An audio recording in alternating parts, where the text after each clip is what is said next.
Thank you, Chair. Welcome all.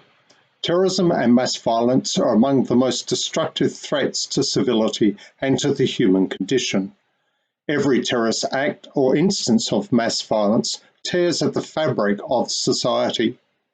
Terrorism and mass violence are traumatizing.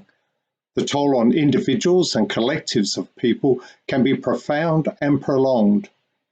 In the aftermath of such acts, victims grapple to cope with short-term and long-term effects. The bereavement caused by the sudden, unexpected loss of a loved one, for example, can be so stressful that it overwhelms individuals' capacity to cope. Serious physical injury can leave a victim with lifelong disability, and left without the psychosocial support to process their experiences, the ongoing trauma can threaten victims' healing. It is crucial that responses match the needs of victims of terrorism and mass violence. These victims have fundamental rights to access treatment and other forms of assistance.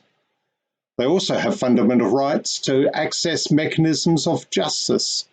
These rights are procedural and substantive and are necessarily captured in the model legislative provisions to protect the needs and rights of victims of terrorism, because too often the protection of these rights is not exhaustive. The model legislative provisions, which are mentioned in paragraph 13 of the pre-session document for item 6C, are a timely and important tool for governments, NGOs, civil society groups, victim advocates, service providers, and victims themselves.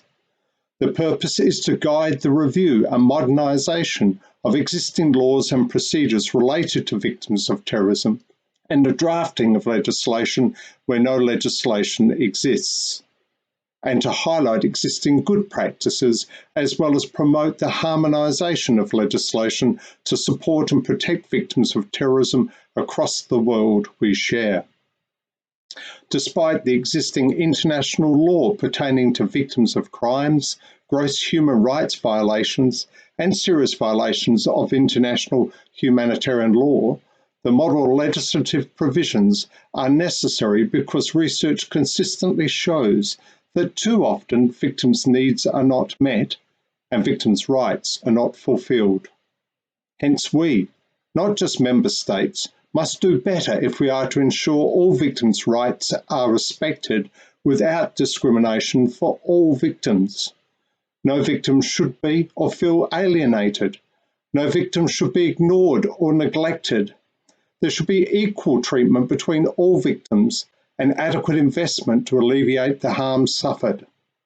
The World Society of Victimology hopes the model legislative provisions will foster good, inclusive laws and practices to support the needs of and protect the rights of victims of terrorism, and similarly support the needs and protect the rights of victims of mass violence.